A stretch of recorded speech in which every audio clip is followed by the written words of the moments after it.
Bonjour, cher ami Vénus en Verseau. J'espère que vous allez bien. Alors, on va voir un petit peu ce qui pourrait vous attendre en février 2025 en amour. Euh, Toute proportion gardée, bien sûr, puisque je fais ces petites guidances avec le cœur léger. J'essaye d'apporter un peu de funkiness sur ma chaîne, voilà. Donc, bon, faut prendre du recul, hein, prenez ça avec voilà, du recul, discernement, voire humour parfois, mais il peut toujours y avoir des messages qui pourraient vous interpeller, vous faire avancer, ou on ne sait pas, on ne sait pas. Donc allons-y, voyons voir.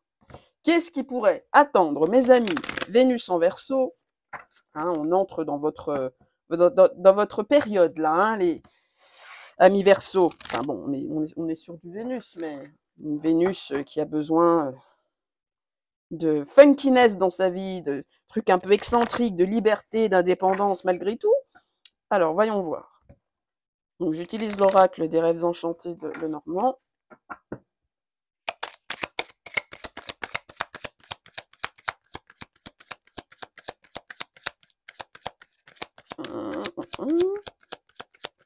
Je vais en tirer 4. Et puis, on regardera aussi la carte du dos de deck. Puis après, je complète. Enfin, bon, je fais ma popote, quoi. Alors, allez, on y croit.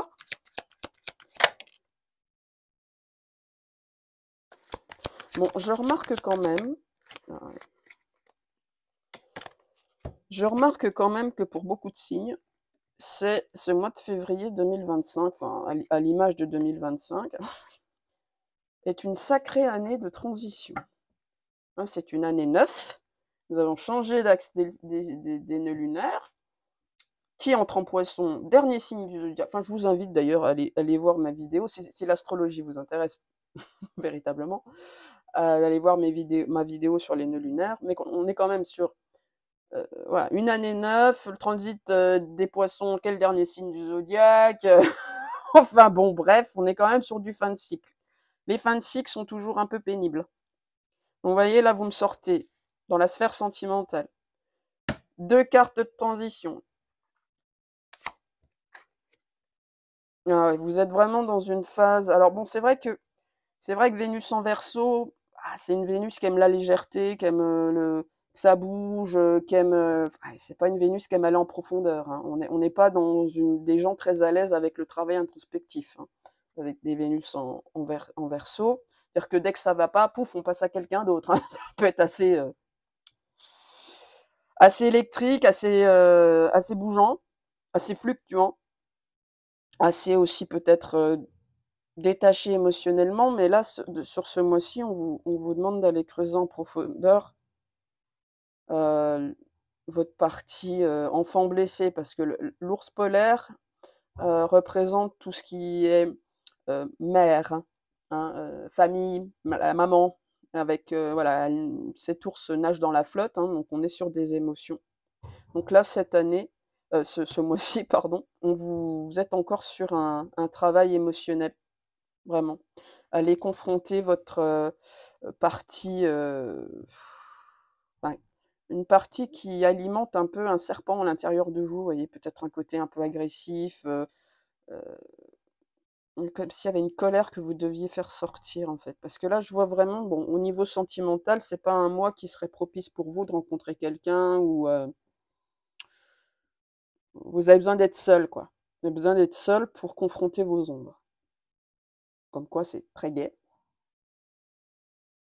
Ouais, une phase de petite mort, là. Je vais aller explorer les parties les plus blessées de moi et justement qui entretiennent ce côté agressif, mais aussi envers moi-même, quoi. Colère que je peux retourner contre moi, saboteur intérieur, enfin voilà.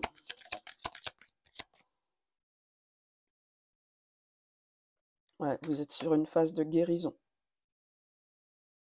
étoile. L'univers, la vie, le destin vous invitent à aller guérir cette partie de vous là, plus obscure.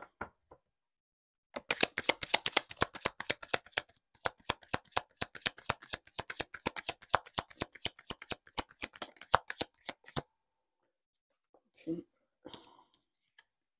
ouais.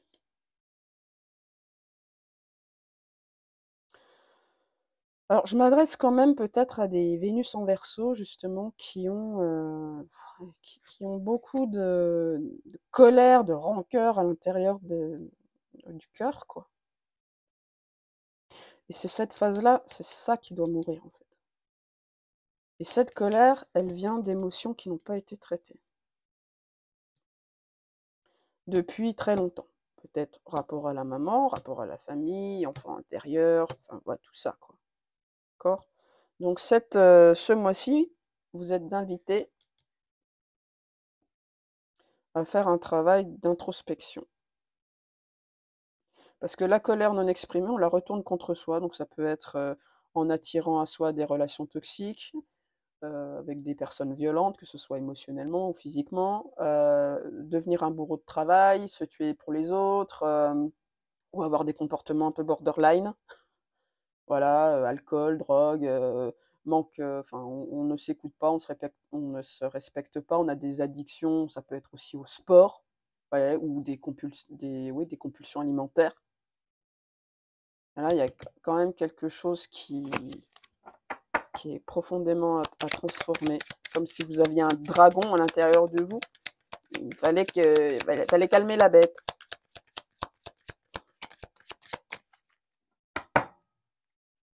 Vous êtes guidé en ce sens, en tout cas. Ouais. Et c'est à ce prix-là que vous pourrez attirer à vous l'amour véritable.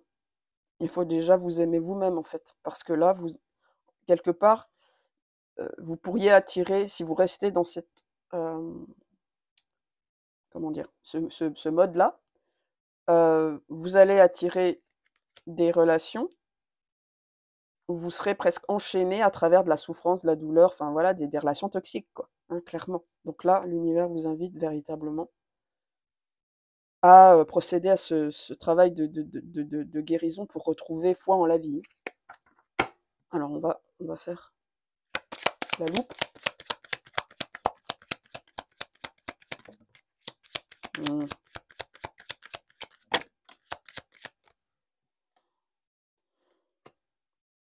Qu'est-ce qui vous ronge de l'intérieur?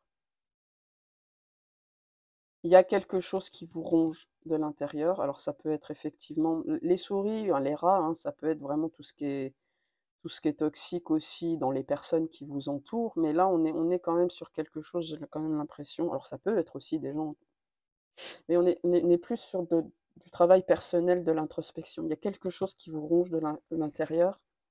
Et c'est en vous reconnectant à ce truc-là, qui pourrit en vous, hein, que vous arriverez à reconstruire, retourner la terre pour en faire un sol fertile et faire pousser des fleurs.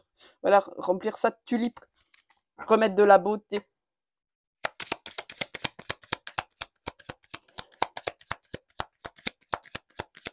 C'est pas quelqu'un qui va pouvoir le faire à votre place, en fait, ce travail-là. D'accord? Ouais, il est temps. On parle encore de fleurs, là, hein. C'est comme si vous deviez semer un bon engrais ou planter les bonnes graines. Vous voyez, il est temps.